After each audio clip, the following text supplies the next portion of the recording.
Ես վստահ եմ, որ այս դրական ուղեծիրը ակնհայտ առավել քան երբևէ։ Աշխարհը քաղաքական մեկ այլ հարցի անդրադառնամ։ Եմեի երկրների պես դերակատարներ, օրինակ Հնդկաստանը խոսում են ռազմավարական ինքնավարության մասին։ Հայկական ոսպնյակով ռազմավարական ոսպնյակ ինչ է նշանակում։ Դուք վերատրամաչափարկում եք, նոր հարաբերություններ եք ստեղծում Ռուսաստանի հետ, ավելի խորացնում եք ձեր հարաբերությունները Եվրամիության հետ։ Թրամփի վարչակազմը մեծապես հետաքրքրված է Հայաստանով։ Դուք ընկերներ եք բոլորի հետ։ Այսինքն հայկական ոսպնյակով այս արտաքին ռազմավարությունը, ռազմավարական ինքնավարությունը ինչպեսին է։ Հետաքրքիր հարց է սա, իսկապես ձեր առաջին հարցի հետ սա սերտորեն կապված է։ Այս հարցը հայկական քաղաքական մտածողության փիլիսոփայությանն է վերաբերում։ Թե ինչպես ենք մենք աշխարհն ընկալում, որը շրջապատում է տասնամյակներ ու տասնամյակներ, եթե ոչ դարեր շարունակ, մենք միշտ մտածել ենք, որ այս թշնամական իրավիճակում մեզ պետք է մեկ ուժեղ մեծ եղբայր, ընկեր, ով կարող է պաշտպանել մեզ։ Այս տեսակետը հիմա փոխվել է։ Ներառելով, քանի որ երբ ժամանակը եկավ,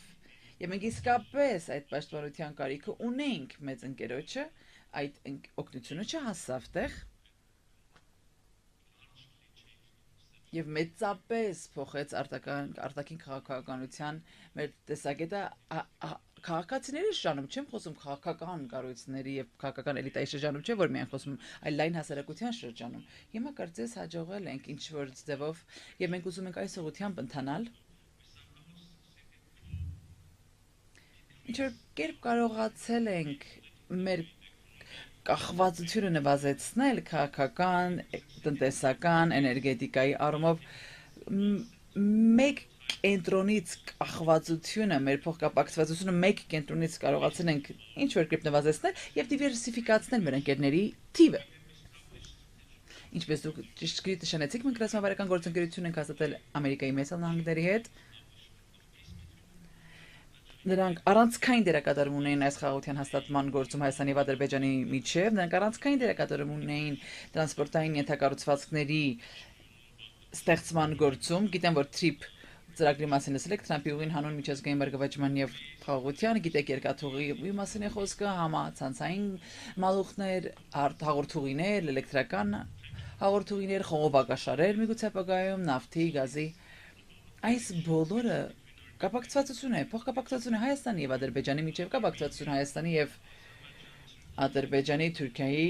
Վրաստանի եւ այս ամենից ավել Եվրոպա, Կենտրոնական Ասիա եւ ուրիշներ։ Մենք ռազմավարական գործընկերություն ենք հաստատել Եվրամիության հետ, շատ սերտ հարաբերություններ ունենք Հնդկաստանի հետ,